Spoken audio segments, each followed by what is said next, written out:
Honest question, would you rather get hit by one of Mike Tyson's luxury cars or let him punch you in the face? You didn't answer as quickly as you would have thought, did you? Mike Tyson started boxing from a very early age, and in 1985 everybody knew the 18-year-old's name. At this point in his career he had 19 wins, all by knockout.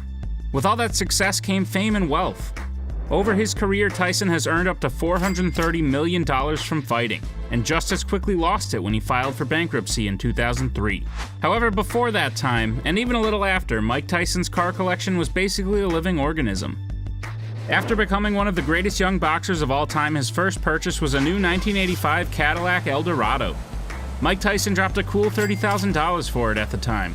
And these classic convertibles sell for about 20,000 pounds or just under $30,000 if they remain in good shape today. That was a significant amount of money when Tyson bought it brand new at the time. But he either had his eye on one for a long time or really wanted to flex his heavyweight paychecks. Shortly after buying his Eldorado, and after the passing of his longtime trainer Cus D'Amato, Tyson also purchased a Cadillac Seville. In 1986, 19-year-old Mike Tyson won the WBA title when he defeated James Smith. Smith, after the loss, walked back to the locker room, while Tyson walked directly to Manhattan, blood still fresh on his gloves, to purchase a new Rolls-Royce. His manager at the time tried to talk as much sense into a guy like Mike Tyson as he can, asking him to wait until his 21st birthday to buy such a vehicle. Reluctantly, the newly belted champ did just that. However, nearly the minute he turned the celebratory age, the first thing he did was put a new set of keys in his pocket for a Rolls-Royce Silver Spur. This car cost him just shy of $150,000. But one Rolls-Royce is no fun, right? You know the saying, one Rolls-Royce is lonely, but two's a party? Something like that. In 1987, after annihilating Tony Tucker, Mike Tyson added the IBF belt to his collection. Pants safely secure from falling down, he returned to his favorite dealership and purchased a Rolls-Royce Corniche to the tune of just over $200,000. It started to seem like every year Mike Tyson was going to win a championship and then purchase a Rolls-Royce. However, his next few wouldn't cost him a dime. His promoter, Don King, began to realize the legendary athletic potential that Tyson's career could be headed towards, so he wanted to do whatever he could to keep him in his corner. In 1988, King purchased a "Hey, please don't leave me" gift in the form of two new Rolls-Royces. The first was an all-black Rolls-Royce stretch limousine that cost King about $220,000. Lastly, he knew how much Tyson loved his Corniche, so he bought him another one. This means that at the extremely young age of 22, Mike Tyson had a collection of 4 Rolls-Royces with the worth totaling over $500,000. You know how when you were a young kid and you had a friend who had a toy you really like? So then you would go to your parents and beg and cry until they bought you that very same toy? This scenario is kind of like that, only instead the kid has millions of dollars and just went to buy the toy on his own. By the early 90s, you'd be hard-pressed to find anyone who didn't know the name Mike Tyson. It was at this time that Tyson began attending more Hollywood parties and celebrity events, making friends of equal fame and fortune. He befriended the late rapper Tupac Shakur, who at the time owned a white 1989 Mercedes-Benz SL Class 560 SL. This obviously meant that the boxing champ had to have one. He dropped $48,000 on this new beauty. This must have made him feel really good, considering he would begin to use purchasing a Mercedes-Benz as a coping mechanism of sorts. A few months after the purchase of his first, Mike Tyson again shocked the world, this time by losing to boxer James "Buster" Douglas in Japan in 1990. In order to cheer himself up, he purchased a brand new 1990 Mercedes-Benz 500 SL, outfitted with a mobile phone.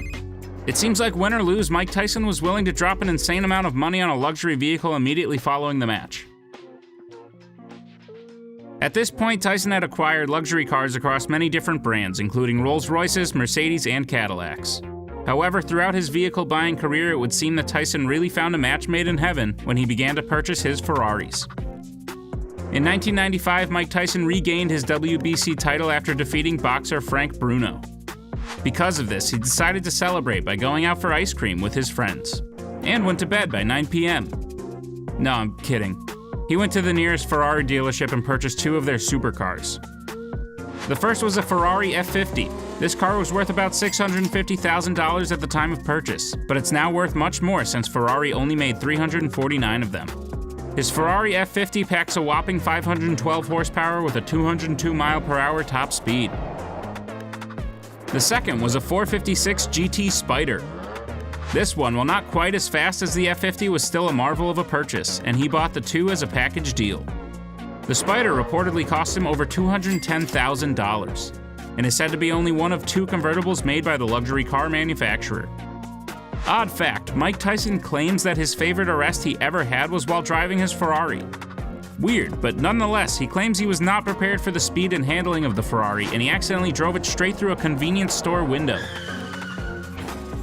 The very next year after reclaiming his title and crashing his Ferrari, 1996 saw Mike Tyson acquiring his first Lamborghini, a yellow Super Diablo twin turbo for $500,000. This purchase was made possible thanks to the prize money he won from his Las Vegas bout with Bruce Seldon. This was again another coping mechanism to deal with grief after the loss of his friend Tupac Shakur. With a fleet of cars in his garage, Mike Tyson seemed to only be getting started. It was then that one of the greatest known rivalries in sports was born. Between his matches with champion Evander Holyfield, Mike Tyson splurged on a Bentley Continental T. There's no other way to put this. After Mike Tyson tried to eat Holyfield's ear, he found himself disqualified. But still, with $31 million in the bank from that fight alone. He then went on a spending spree. He bought a 2000 Lamborghini Diablo VT Roadster. He also eventually bought 3 Tigers and a Jaguar. The Jaguar was actually a car. His Jaguar XJ220 was an extremely fast vehicle he was happy to add to his collection. He also dropped just over $500,000 on a Bentley Continental SC, one of only 73 in existence. Though Tyson was raking in the big bucks as a world-famous athlete, his spending habits were not the most fiscally responsible. In 2003, he filed for bankruptcy. It seems as though dropping all your winnings on a new vehicle and other luxury purchases tends to drain your wallet faster than you would think. Nearly every car in his fleet is gone today. Over the years, he began selling off his cars, some at auctions. The cars, however, increased in value given that they were now collectible, having been in possession of the heavyweight champ. Some of his cars can be found in celebrity museums today. Things seemed very bleak for Tyson at a time, even being arrested for drug possession and use after his bankruptcy filing. However, since then he has gone to star in films and TV shows. Granted, he is more often than not playing himself. It's kind of hard to have an actor with the Mike Tyson face tattoo disappear into the role. Today, Tyson has tried his hardest to turn his life around. He is said to be making nearly $1 million per month with his new marijuana business. With profits like that, he could be looking to start up his luxury car collection from scratch yet again.